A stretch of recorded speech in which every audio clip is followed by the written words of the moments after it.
دكتور بابتست بردارد الأستاذ في جامعة فريبورغ سويسرا. فليتفضل. شكرا كثيرا.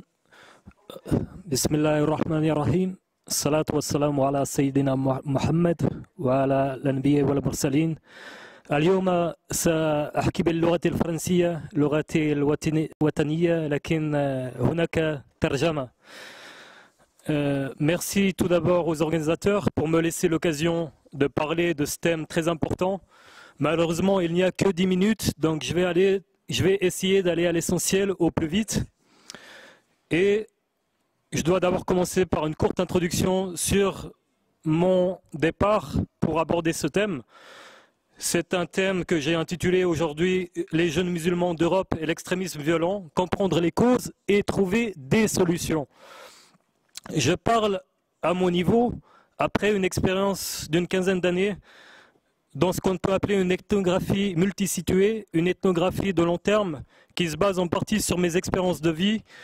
J'ai essayé de rencontrer des communautés et des organisations musulmanes dans une quarantaine de pays, également en Suisse, en France, en Grande-Bretagne et en Europe, mais aussi ailleurs dans le monde, bien sûr.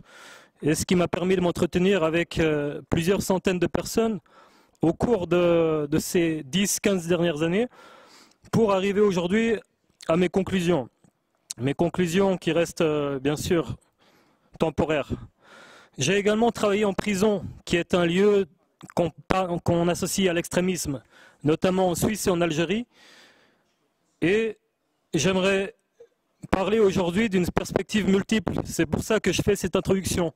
Parce que c'est un thème qui ne peut pas avoir une approche unique, car elle implique plusieurs facteurs, des facteurs qui se croisent, et je vais essayer de ne pas répéter ce qu'ont dit les deux premiers interlocuteurs, qui introduisent très bien ce que je voulais dire, mais plus spécifiquement sur le contexte européen et sur les personnes soumises à l'extrémisme violent en lien avec l'islam, mais en Europe occidentale.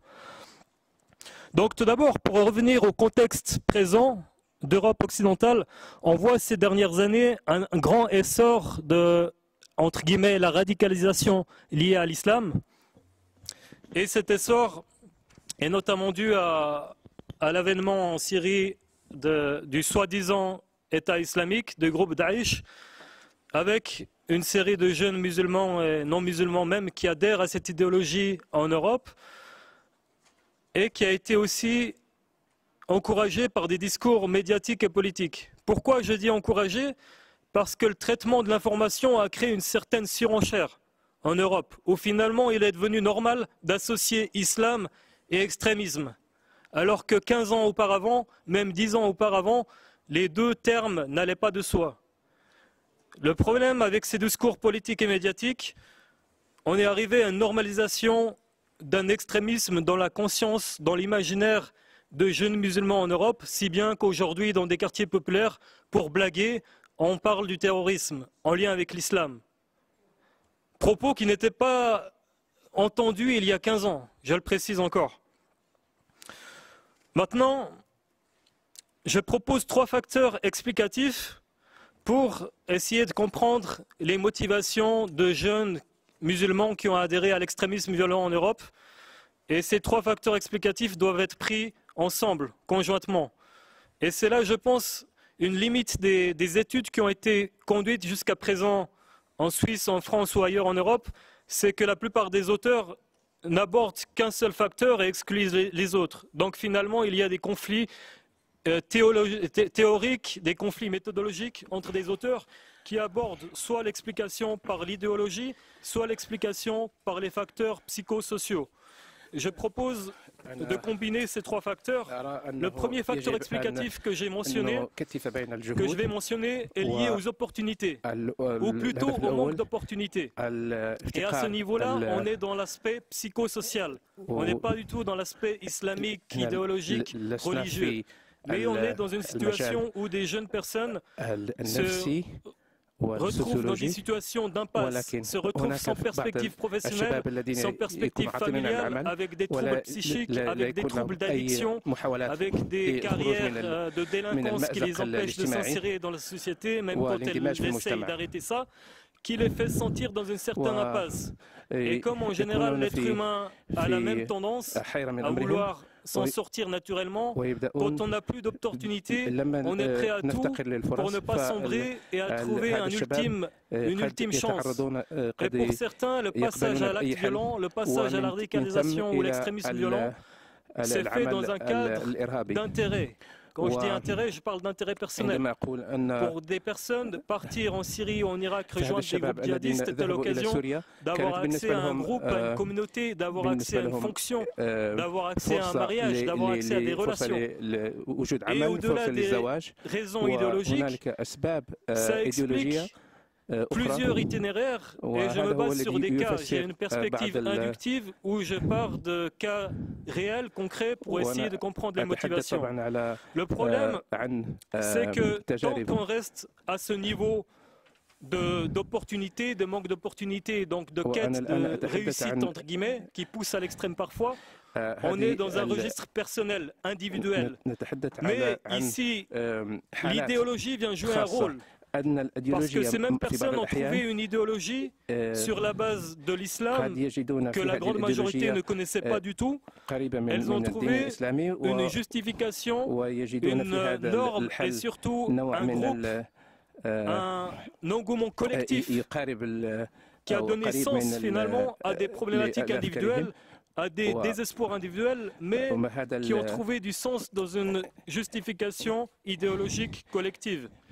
Ici, on a déjà parlé dans la première discussion des ressorts sectaires ou extrémistes religieux qui peuvent pousser à cela. On a plusieurs façons de l'expliquer, je ne veux pas trop m'attarder là-dessus, mais un trait commun est l'intolérance de la diversité, une vision du monde dichotomique qui sépare le bien ou le mal, et souvent un millénariste avec la vision de Akhir Zaman, de la fin des temps, qui force la personne qui est sensible à ces idéologies à se positionner dans le groupe qu'elle estime être le bon groupe. Et je répète, tous ces facteurs idéologiques viennent s'ajouter aux facteurs d'opportunité, de manque d'opportunité et de quête d'un avenir meilleur. Donc ici, on retrouve des trajectoires communes où le problème personnel, psychosocial rencontre une idéologie. Avec la rencontre de cette idéologie, s'il y a un réseau, qui est le troisième facteur, il y a le passage à l'acte de l'extrémisme violent qui est possible avec de nombreux départs qui ont eu lieu.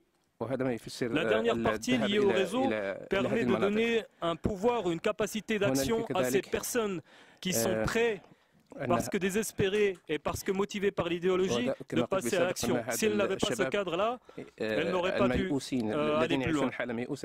Maintenant, avant de parler de solutions rapidement, il y a une erreur, un facteur aggravant qui a été commis par plusieurs pays occidentaux sur le traitement du terrorisme. Au lieu d'entrer en lutte contre le terrorisme, certains ont rentré en lutte contre l'islam, avec une tendance à vouloir identifier les bons et les mauvais musulmans et créer des catégories, pour autant sans critères, pour autant sans base réfléchie.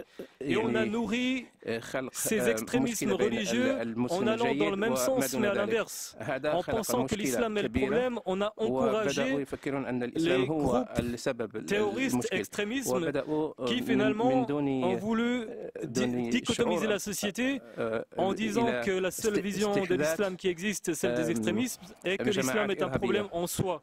Donc on a là un discours très comparable, peut-être qui n'apparaît pas en premier lieu, entre les mouvements d'extrême droite, par exemple, et les mouvements djihadistes, qui, les uns partisans et les uns contre, ont exactement la même lecture de l'islam, finalement. Maintenant, pour répondre à ces problèmes, les solutions doivent passer par des contre-discours. On en a déjà mentionné plusieurs expressions, mais il faut continuer dans ce sens à produire des contre-discours, non seulement aux discours de groupes musulmans extrémistes, mais aussi de groupes islamophobes. qui ont, je répète encore, la même vision de l'islam et qui souvent, quand ils écrivent un ouvrage en langue française ou anglaise en Europe, ne sont pas répondus. Il n'y a pas encore de réponse de la part de la communauté musulmane ou il y a une réponse qui n'est pas bien communiquée. Ici se trouve un problème sur lequel les penseurs musulmans et même les associations musulmanes doivent encore travailler. Pour le reste, il s'agit de développer des opportunités pour les personnes qui sont dans cette impasse. Cette impasse sociale, cette impasse parfois psychologique. Et là, ce qui est nécessaire est d'instaurer un travail social à long terme qui combine plusieurs acteurs, qui combine d'un côté les acteurs publics et l'État, mais aussi les associations de la société civile et également les associations musulmanes. Il y a un travail qui est fait en ce sens-là dans plusieurs pays, dans la Grande-Bretagne, dans la France, dans la Suisse, avec des associations musulmanes qui essayent d'instaurer une éducation religieuse de qualité pour les jeunes musulmans qui ne veulent parfois pas aller à la mosquée ou qui ont des doutes sur leur foi, qui ont des doutes sur leur identité et qui n'ont pas d'espace de parole adapté pour raisonner sur ces problématiques et trouver des solutions. Donc l'importance ici est surtout la construction de ponts entre les institutions, les associations, mais aussi entre les peuples, les cultures et les religions. Pour cela, la clé est de promouvoir l'éducation et la connaissance, car l'extrémisme violent lié à l'islam a toujours découlé d'un manque de connaissances, d'un manque d'éducation, non seulement religieuse, mais aussi une éducation plus large, citoyenne. Pour conclure, parce que je pense qu'on arrive à la fin du temps, l'islam a souvent été démontré comme un problème en Europe, mais il doit aussi faire partie de la solution aussi. Parce qu'avant de parler d'extrémisme violent, pendant des années, l'islam avait montré son apport dans la réinsertion sociale. Je pense notamment aux prisons aux États-Unis, où beaucoup de personnes sont sorties de la criminalité grâce à l'islam, mais également dans les quartiers populaires français, où avant de parler d'extrémisme violent, il y a 10-20 ans, l'islam était vu comme une ressource positive, capable de changer la personne et donc la société pour le bien, pour la justice et le bien commun. Merci. Merci. Merci, Dr. Babtsat.